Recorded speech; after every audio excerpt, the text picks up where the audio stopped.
All right, welcome back to X Squared Radio. We rocking right along here. My guest tonight is Brad Olson.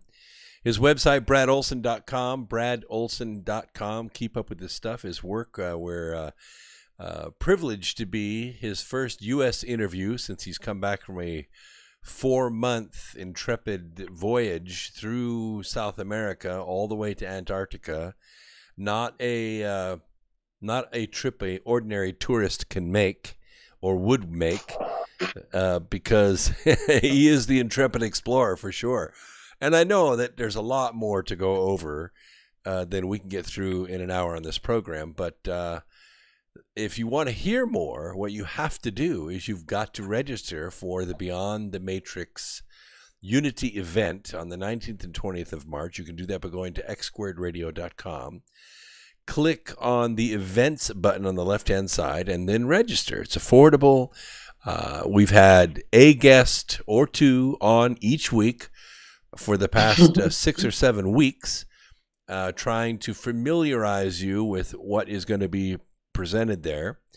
And this is the tip of the iceberg. This is going to be a completely immersive experience. Not only is it going to be, sights and sounds and meditation and energy work, but also great exploration, great science, great technical things that you won't get anywhere else. If you can't come, at least you can register for the live stream. So you can sit at home in your blizzard in the Northeast and you can, not be so envious going, wow, I wish I was there. You can sign up for the live stream and you can watch it. Everything that is going to go on inside that center, we will live stream on a camera. You'll be able to see it and enjoy it and have access to all that information. And it's a lot less expensive. You don't have to pay for airplane and, a car and a hotel, although those are great experiences too, but you can get the information. So, Brad, I was going to ask you about your experience at the U.S. base down there. A lot of people don't know this, that the National Science Foundation has a lot of different projects that they run. They've also provided grants to the Laser Interferometer Gravitational Wave Observatories here in this country, which are magnificent facilities, but are visited by almost nobody except local school trips. And these are all funded with U.S. tax dollars, and so they are not forbidden to American citizens who, can walk up during normal business hours and say, hey, I want to see it. You have the right to see it. So there's no armed guards there. That's There's right. Nobody saying this is top secret, you can't see what we're doing here. So I want to know, what was your experience like on that base? I know they were overjoyed to see, other humans that they can talk to and share stories with. And so tell us what you learned, what you heard when you were there. Yeah, it was, first of all, a real challenge to find the station chief, which I did track him down, and then we communicated first via email, and then I got the satellite phone number to call, which we called from the ship, and then we set up a date that we could come ashore, and that was for the morning on a Monday, because they take Sundays off, and they weren't ready to accept us. And so the station chief met us, and we came up on our dinghy. We had to do half of our crew at a time, so 7 of us went ashore, and he gave us the tour. We saw the facilities. We saw some of the research that they were working on, and we went up and saw like their living quarters. They had an exercise room. They had a really nice area to watch movies and stuff, and they had a bar and a pool table and darts, kind of like a pub, because people do get lonely and bored down there, and so they try to make it as much like back at home so people don't defect, because you do have a right to leave. I mean, you sign a contract and all, but there's nothing really, if you have to leave, you can leave. But they want to keep you there and keep the researchers at least through the season, which is pretty much ending now. They're all packing their bags this week to get out of there before winter comes.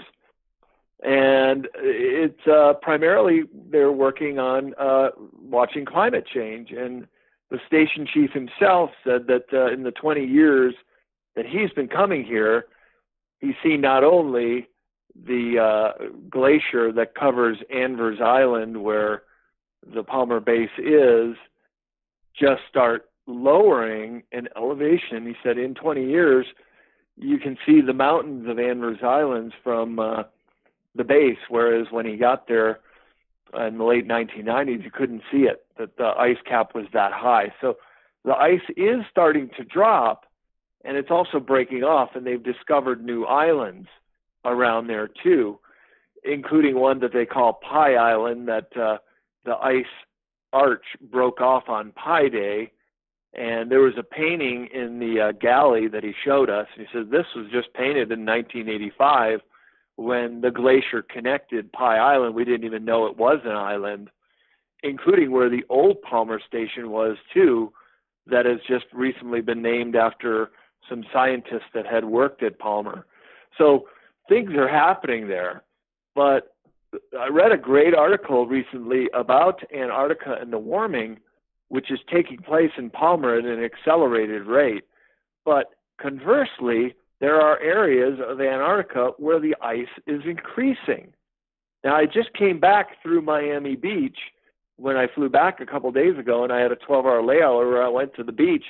There's no signs of the sea level rising whatsoever.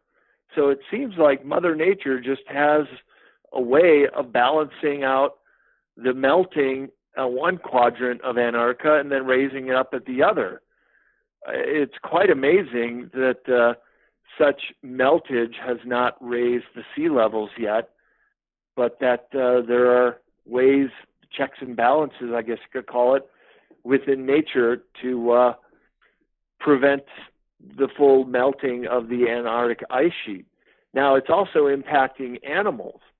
And off of Palmer Base, there was a big colony of the Adele penguins. And the Adeles are actually losing numbers, greatly losing numbers in the last few decades. They're down about 60% in 30 years. The reason is they're cold water penguins. They feed and swim in only cold water, and the water is heating up around there in northern Palmer Peninsula.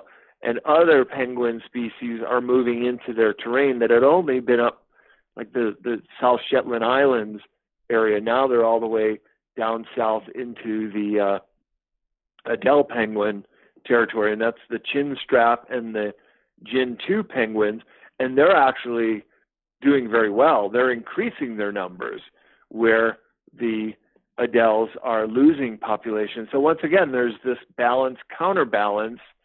Some species doing well, some not so well, some places where the ice is melting rapidly, and then other parts of the continent where it's actually raising.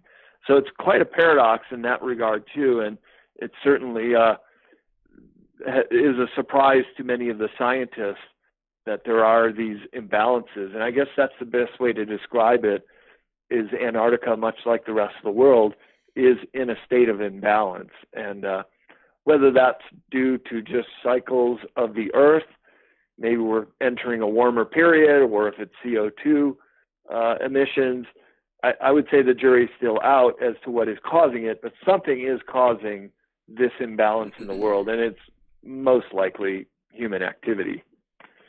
Well, it could be. I think from my standpoint, the biggest cause would be solar cycle 24. Since the turn of the century, about 2002, 2003, solar cycle 24 was teeing up, and by 2010 it was in full swing, but it was not really, I don't want to use the term nothing burger, but no solar flares. So we didn't really have a lot of particles coming to Earth from the sun through these coronal mass ejections, which is normally how the atmosphere of Earth builds up. It builds its height out into space by capturing solar particles that are ejected from the sun and make their way to Earth. We haven't had any of that activity for well over 15 years.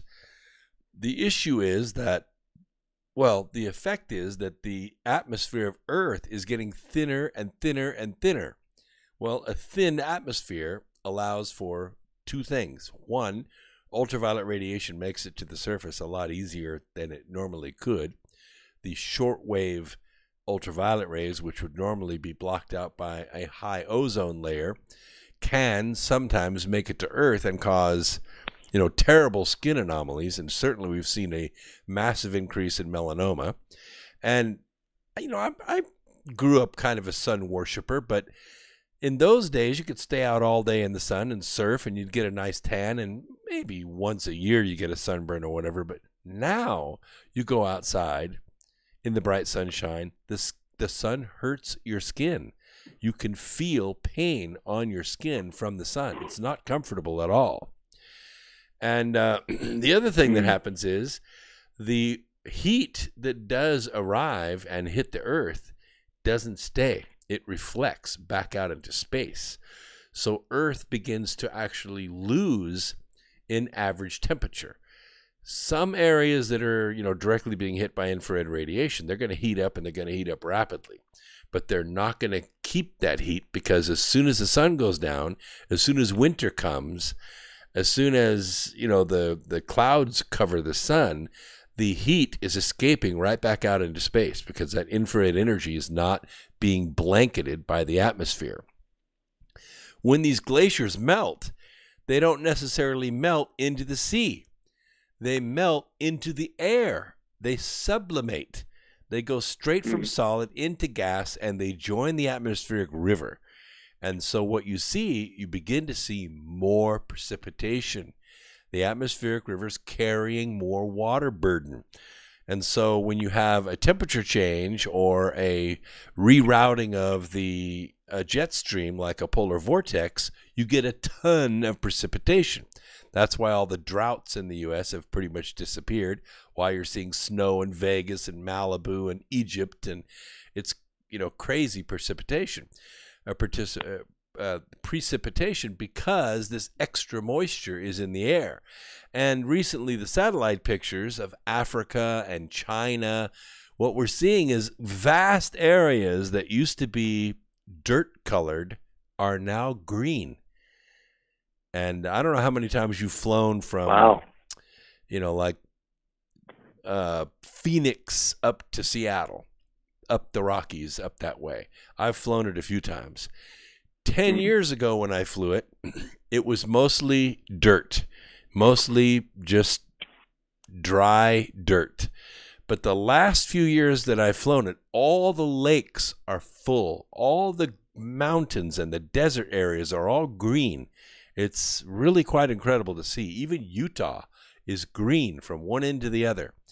The only areas that are still suffering are like Lake Mead, but that's mostly because of very poor river water management, because Lake Mead could be full if California wasn't draining it so fast with its water demand. So it's pretty remarkable to see. Is it climate change? Yeah.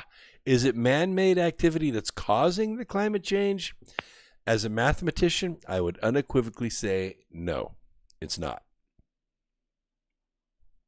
But you would have to agree that we are putting a lot of pollution in the air and pollution, yes, pollution affecting the world in different ways. Yes. Even cutting down the forests will affect the atmosphere. Yeah, all the coal, the cycles of the earth, and that's the imbalance I speak of. Yeah. All the coal that China and India and Africa, all that coal that they're burning absolutely is polluting the air. Now, this country is, 100 years ahead of the rest of the world as far as efficiency of energy. I grew up in Los Angeles, and I remember when I was in high school, we would have smog alerts. You could not go outside and do physical activity. The smog was so thick, you could see it across the street. That's how thick it was in the air. Now, there are twice as many cars as there were when I was a kid, but the air is clean. The air is clear, and you don't have smog alerts like you had back then. It's crazy how far our technology has come and how much more efficient things are in this country. But if you go to Nepal or you go to Beijing, it's unbelievable. It's like going back in time 100 years with the care of nature. They just don't care. They just use it up and throw it away. Egypt was the most polluted country I've ever seen. The canals that lead off of the Nile that go out into the farmlands, they're choked with trash, dead animals, pollution, unbelievable. They never clean it up. They don't know how to filter anything. They don't take care of their land. They don't take care of their water.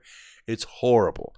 Yes, man does affect the climate, or at least the condition of the planet by its pollution. But I don't know if pollution would actually change the climate. And really, humans are going to suffer from our own folly, because I've been to some of those polluted countries too. Indonesia, there's creeks that flow just plastic bottles. So what are you going to do without fresh water anymore? What are you going to do without irrigated fields? We're all going to suffer from our ignorance unless we get our act together and start cleaning this planet up. That's why Antarctica is so refreshing, because it's just a biosphere, a natural reserve. Even though it is frozen tundra, at least it's the one protected continent in the world that is mostly devoid of any human impact. And that's kind of refreshing to still see the cycles of nature, the abundance of krill that comes up at the Antarctic convergence that feeds all these animals and just creates this abundant wildlife below the surface of the water. We were sailing with another Polish vessel that we finally met up with at Vernansky Base, and they were doing a scuba diving expedition. Who'd have thunk that you'd go scuba diving in Antarctica? And we saw some of their pictures. It was as abundant as a coral reef in a tropical ocean. It was just so impressive, the amount of life down there in sub-zero temperatures, because the saline nature of salt water does not freeze at 32 degrees. And there are even fish, they call them ice fish, that have no hemoglobin, and their blood is clear, like white blood, and they can live in these sub-freezing temperatures. So there's like a whole ecosystem of animals below the water that are totally unique to the Southern Ocean. Quite a fascinating part of the world.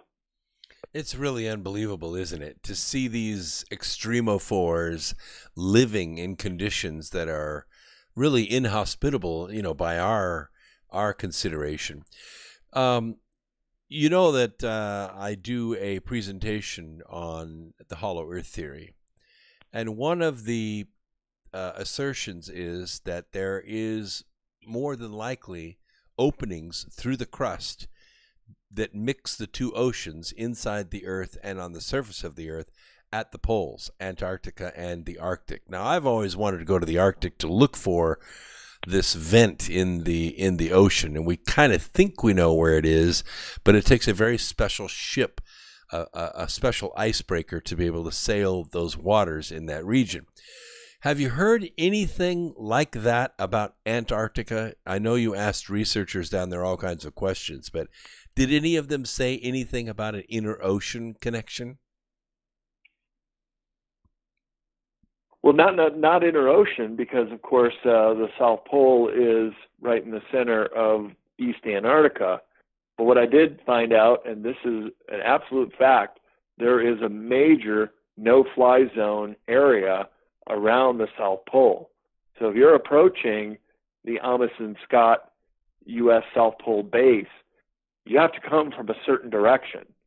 If you're coming from a place that's in direct line, that's where this no-fly zone is, you have to go around it, and it may not even be practical to come from that area.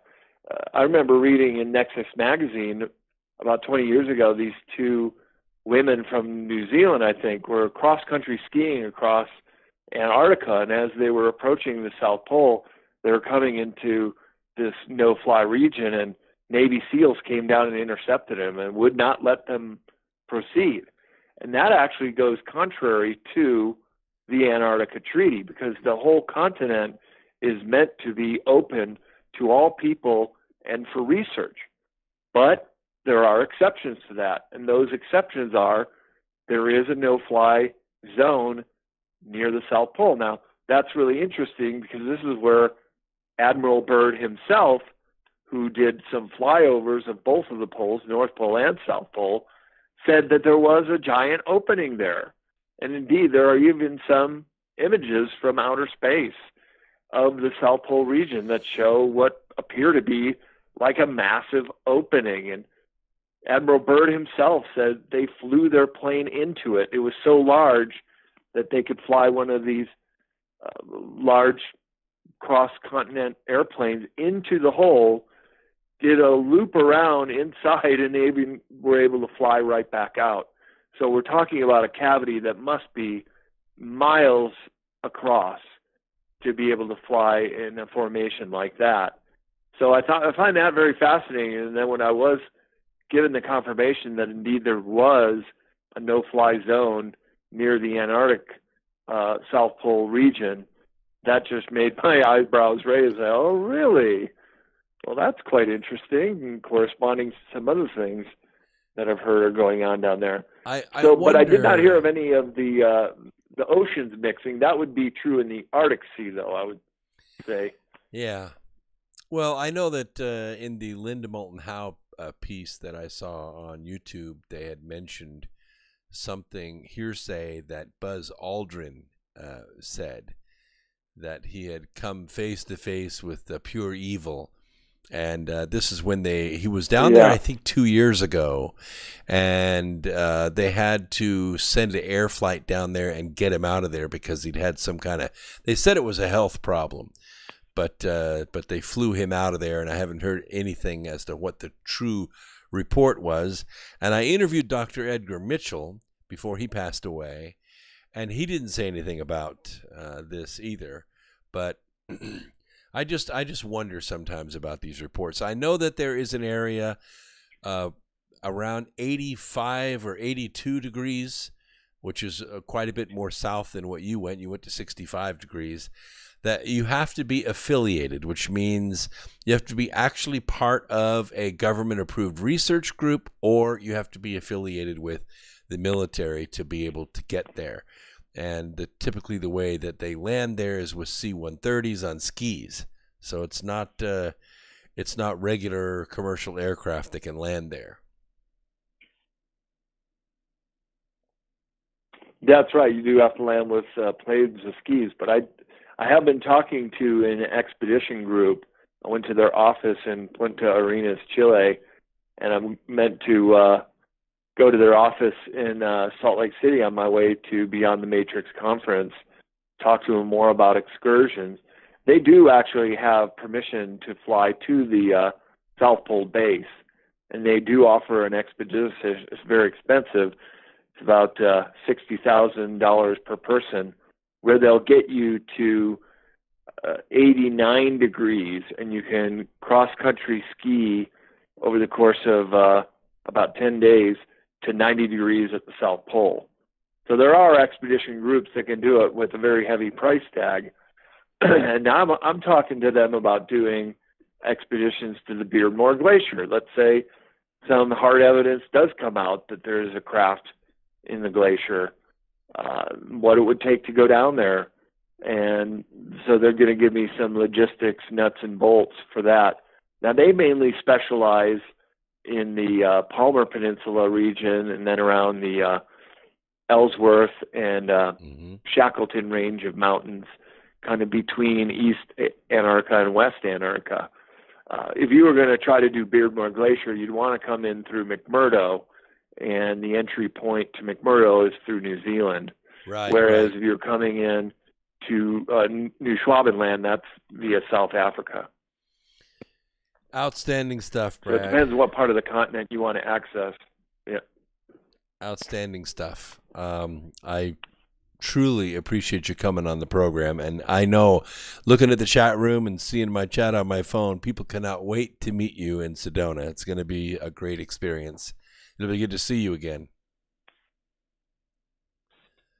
Yeah, it'll be great to see you too, Brooke. And that'll be the very first time I give my Anomalies of Antarctica talk. So really excited to go on my maiden voyage with this. I'm already booked at 5 conferences this year. So it'll be a good one to try it out on people, see how it goes over. But I think it'll be a big hit. I think it will be too. I appreciate you coming on the program, my friend. We'll see you in Sedona. Sounds good, my man. Looking forward to it. Thanks for having me on. It's been a pleasure. My pleasure. BradOlson.com. Check out his books. We'll be right back after this. Don't go away. See you, Suzanne. See you soon.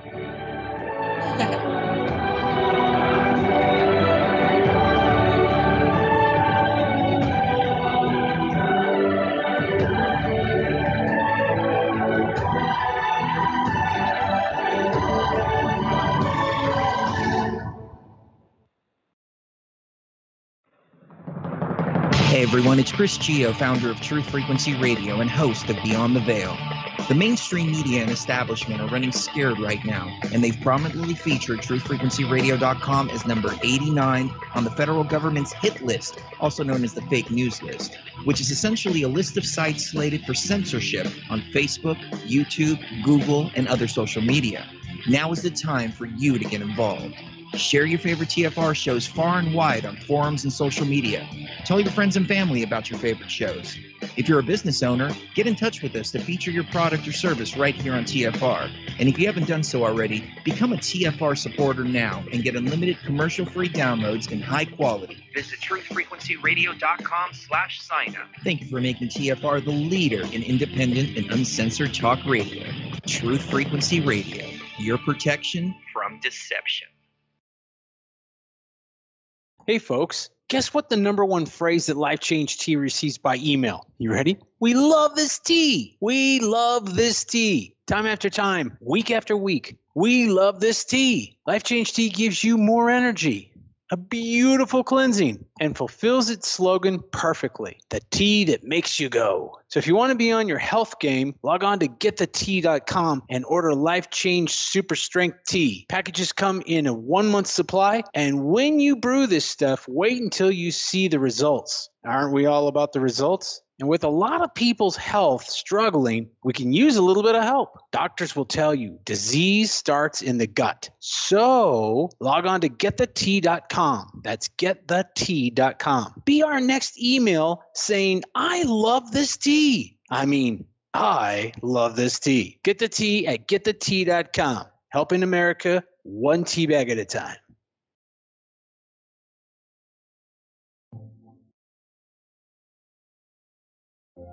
For millennia, mankind has been searching for answers to the big questions, such as, where did the universe come from? Where did we come from? Why are we here? Are we alone?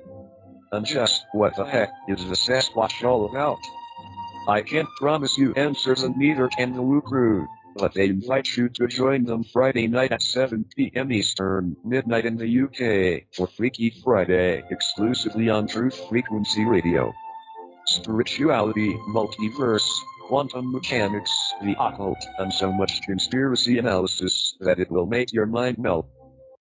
Take my word for it. Freaky Friday. It's more than a show. It's a way of life. I am Stephen Hawking, and I am proud to be a Wookiee.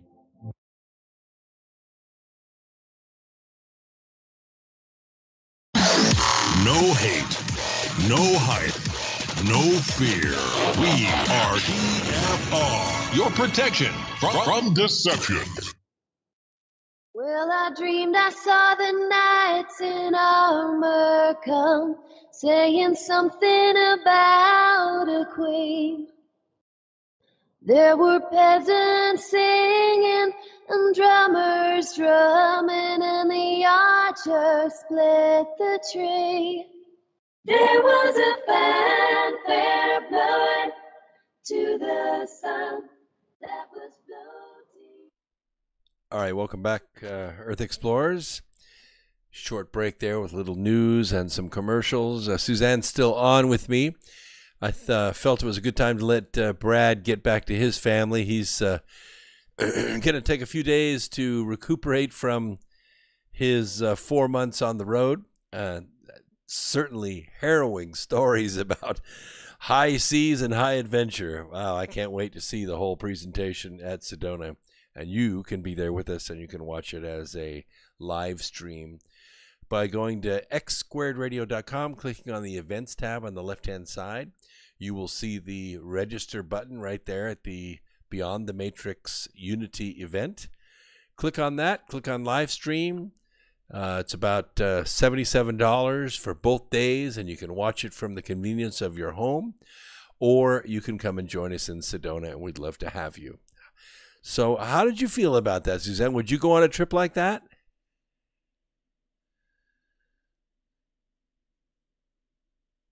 Well, I don't know. Maybe she's there, maybe she's not. I don't know. I have always wanted to go on the North Pole Inner Earth expedition. That would be a little larger boat. Instead of 74 feet getting slapped around in the waves, it's 450 feet getting slapped around in the waves. A little bit different. Nuclear powered instead of sailing with sails in that kind of weather. But I'll tell you, heck of a captain to say, yeah, let's go. And don't let the passengers or crew see me panic. That's pretty crazy. 74 feet sounds like it's big, but it's about 4 times longer than my Ford pickup truck out in the driveway. I think I need just a little bit more to go against the sea for 4 days and 4 nights. Not exactly a pleasure cruise. Anyway, it's going to be cool because the pictures, the video, it's going to be cool. You might want to, I don't know if you'd be up to doing selfies while you're in the room of doom for 4 days on a boat. Every single smack of the hull makes you think it might be your last. Kind of stressful, I think. I thought he was pretty cool, don't you, about it? I want to get back a little bit into what we started off the program talking about. Those of you that make your way to these conferences, these events and expos around the country, they're a little bit well hidden, and that's why the listeners to X Squared Radio are privileged to hear about the events through here. First, we have the Beyond the Matrix Unity event, which is going to take place the 19th and 20th of March. And then the following month, the 20th and 21st, in Las Vegas, we have the 5D Awakening event with Saeed Farman going on there. A lot more speakers, a lot bigger venue, a lot bigger city.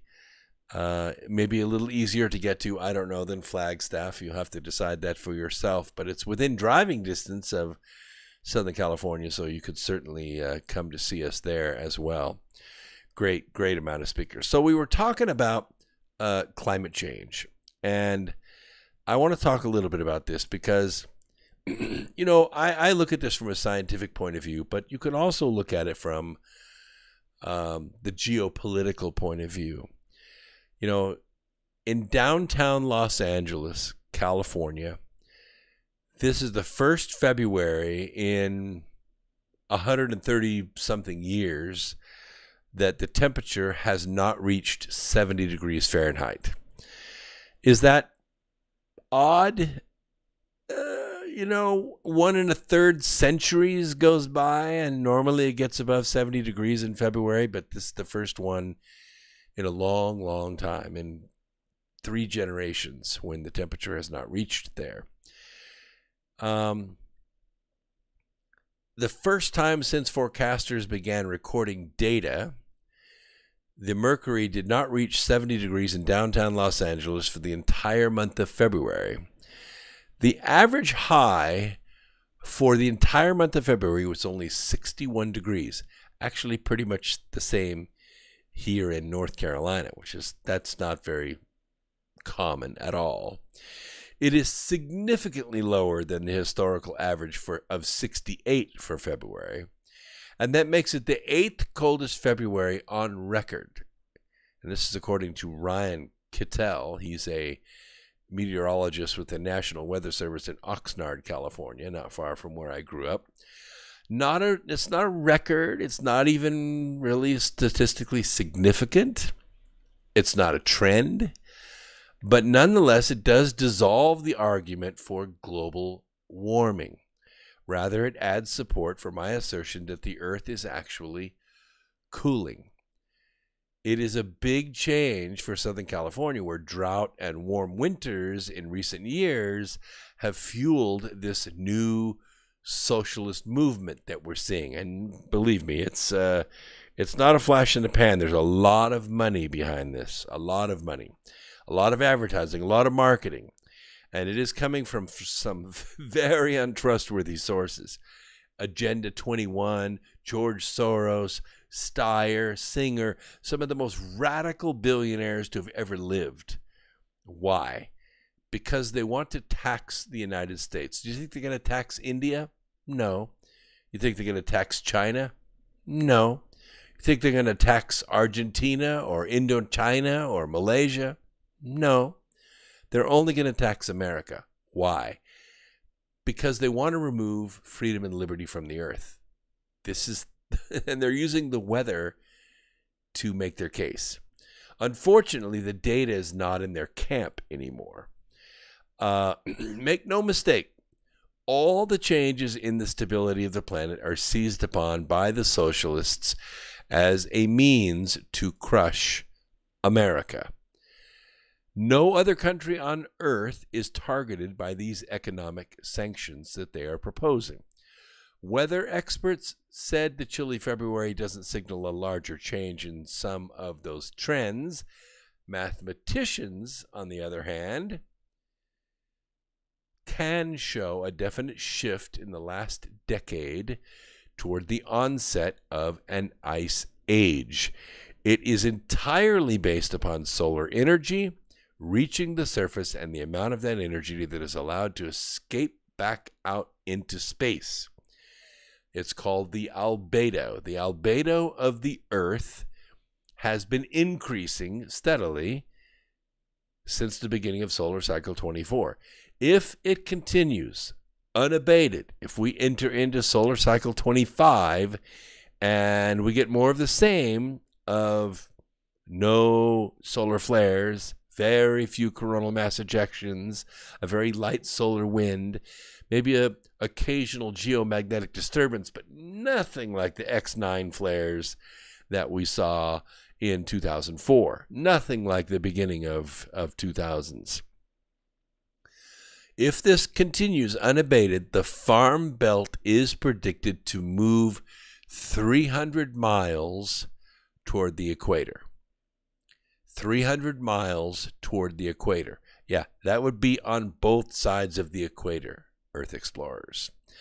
Other regions of the country also experienced extreme cold this year. And with the polar vortex bringing temperatures so cold to Chicago that boiling water froze immediately on contact with the outside air. And clouds of steam rose off of Lake Michigan because the lake was so much warmer than the ambient air temperature. I cannot implore upon you any greater than I am right at this moment. Mankind has nothing to do with this temperature change. Do we toss plastic bottles in the water? Well, not here we don't, but in other countries they do. In Indochina, Malaysia, Nepal, it's horribly polluted. Cars and tires and oil drums and all kinds of things floating in the Ganges River, washing out to sea. Entire state-sized vortexes of trash off the coast of China. Absolutely, these countries are polluting. Absolutely. But does it affect the weather? The answer is no. It doesn't affect the weather. Cutting down trees does, but two continents at least have spent the last 20 years planting trees. Millions and millions and millions and millions of trees. Hundreds of millions of trees. And from space, it is beginning to make a difference. These areas are no longer eroding. These areas are no longer heating up from the sun striking the surface. They're cooling. And the extra CO2 in the air is fueling the growth of these forests like nothing you have ever seen. It is changing. It is geoforming the planet. And the CO2 is being changed back into oxygen as those trees use the CO2 in the air to make the sugar and the cellulose that they need to build their bodies and leaves and branches and root systems and everything. So it is changing. It is changing. So I want to talk a little bit about the socialist shuffle. It takes money to operate a socialist regime. Lots of money. And it's lots of other people's money, actually, because socialist regimes don't actually earn money. They are horrible money losers because they drive productivity down. People are not motivated to do anything because they don't own anything. If our government came in and took every warranty deed in this country and invalidated it, if they said your deed is no longer worth anything, all the property is now owned by the state. Your house, your hotel that you own, your apartment complex that you own, your factory that you own, or your strip mall that you own, you no longer own that. That now belongs to the state. You're not building your nest egg.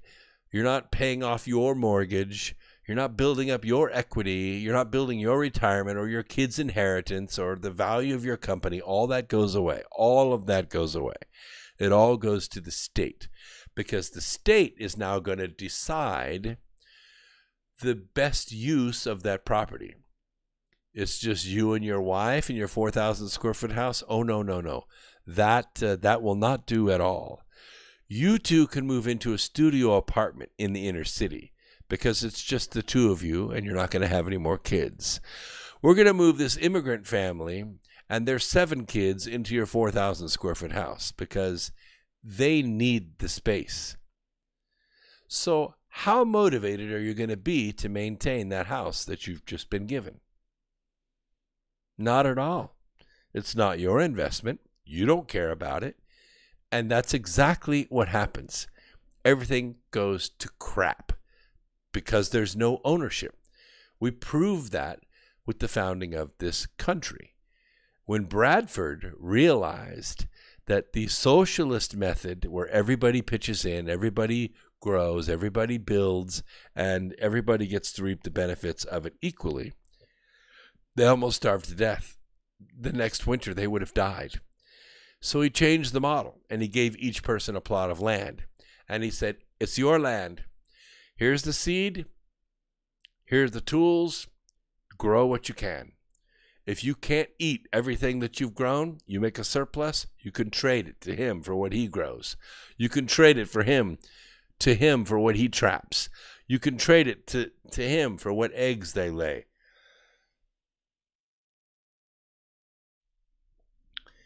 And what happened was the perfect model for America. It transformed this country in a very short amount of time.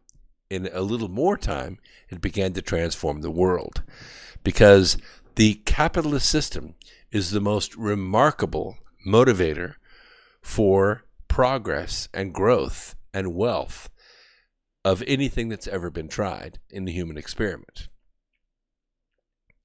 So the Clinton School of Self-Enrichment usually calls for a tax-exempt foundation to be established with, well, you got to have a pretty righteous name, right?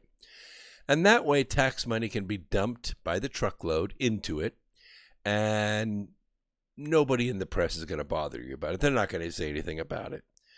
Humans for Progress, or a greater democracy, or some righteous name like that. I mean, here's a great example, okay? And this is for real. This is an actual case that just happened. It just learned about it. I'm going to share it with you.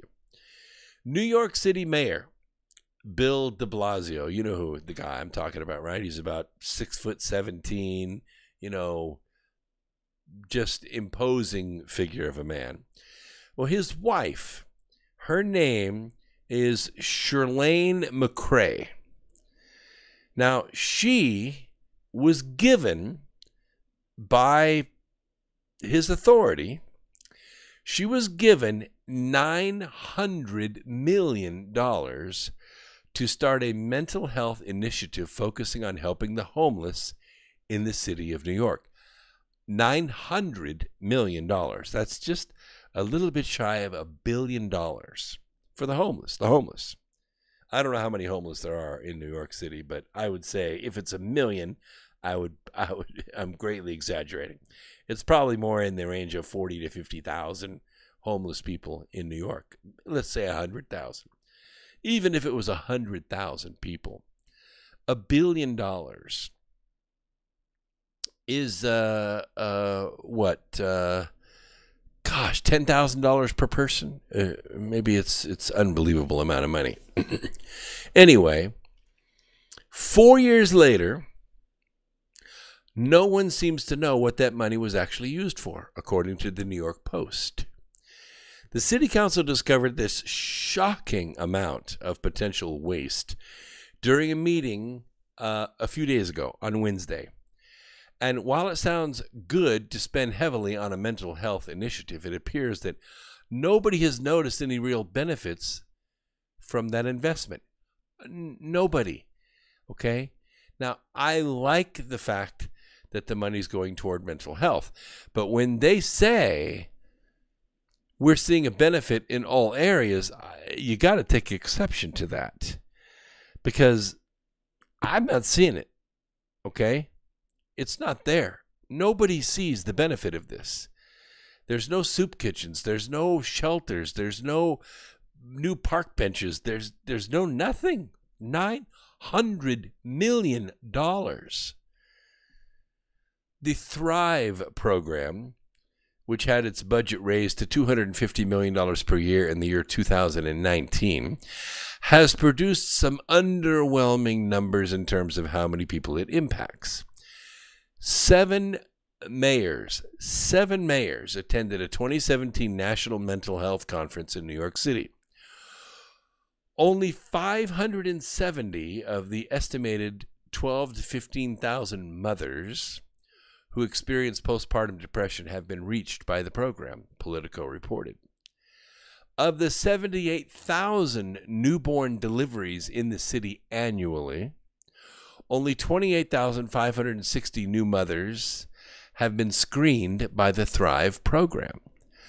Bob McManus harshly assessed the program's effectiveness for the New York Post. No ipso presto co-mayor Bill coughed up enough cash to break a pack mule's back, and they sent this off to the unelected co-mayor, Bill de Blasio's wife, Shirlane, who then went forth to cure Gotham's mental illness problems. Now, fast forward to this last Wednesday, when the city council was startled to discover that McCrae and Team Thrive are closing in on having spent an eye-popping $900 million since the program's inception, and nobody seems to have a clue on what. No soup kitchens, no medical facilities, no porta potties, no new park benches, nearly $1 billion in just a few years, and there's not so much as a poncho on the sidewalks of New York.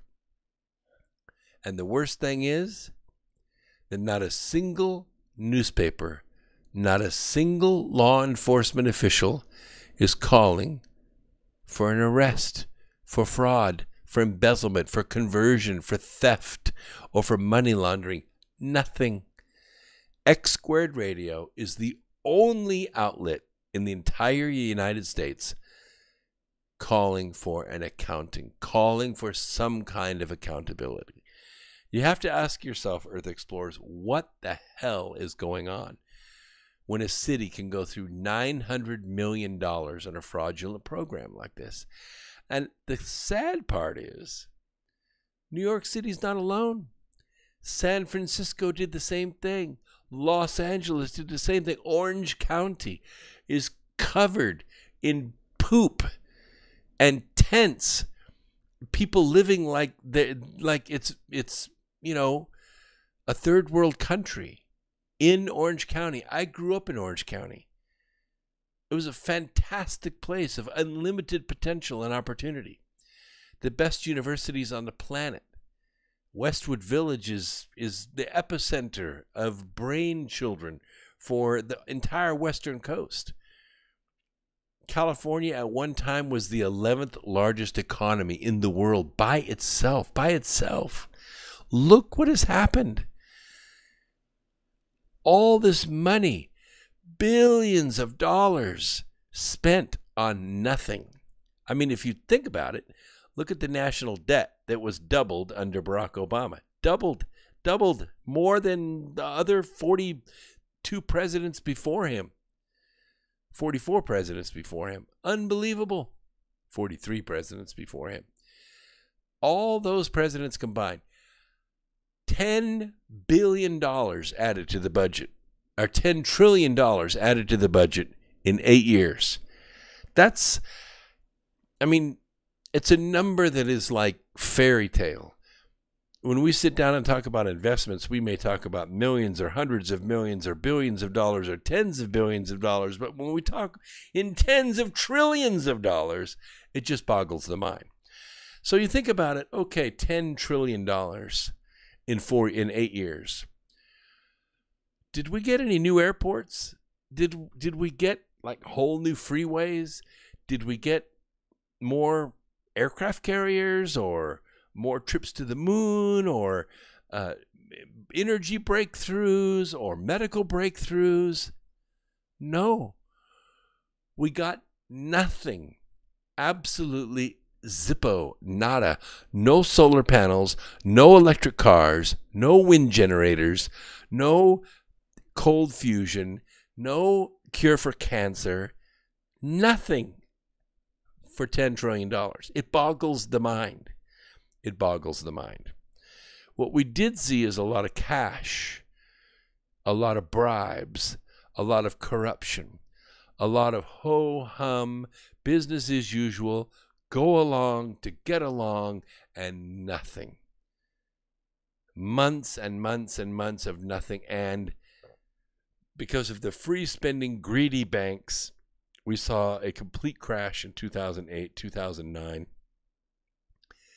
And you cannot tell me that our government sent $10 trillion to the banks. We didn't. They didn't require it. They didn't need it. They foreclosed and resold the houses, and they made all the money back. The TARP funds were completely repaid. Where did those TARP funds go? Did they go to pay off the debt? No. They sent them to the bond market. They sent them to Europe to shore up the European Union. They sent hundreds of billions of dollars to Iran. They shipped cash, billions of dollars in cash to Iran. They spent $500 million with companies like Solyndra, which promptly filed bankruptcy, and then all the executives of the company took the Fifth Amendment, and all was forgiven, all was forgotten, no problem. $26.5 billion spent in the Advanced Technology Vehicle Manufacturing Fund. Did we get any? Nope, not even one. They tried to choke Tesla Motors to death, and if it wasn't for the fact that they caught Citigroup shorting the stock, and they were able to turn that around and force them to buy the stock by bumping it a little bit in price, Tesla Motors would not exist today. Yeah, sure, Citigroup took $1 billion bite because of their attempt to destroy Tesla Motors, and Tesla Motors exists today for turning that around. But one of the things that they did with that money was to pay off the low-interest government loan, which the government was slow-walking, trying to choke Tesla Motors to death by slow-walking the invoices. and they pulled it out. They managed to pull it out. So this is what I'm talking about. This is the strategy that has been used. So now we have a different strategy that's being tried, and we're going to discuss that right at the top of the hour, and we'll be right back with more X Squared Radio after this. I want to talk about the globalist strategy. And why? Because you need to be aware of it, because tomorrow they're going to kick it into high gear, and you need to know what's going on. YouTubers, hang on. I've got to disconnect so that my bumper music doesn't get flagged. We'll be right back after.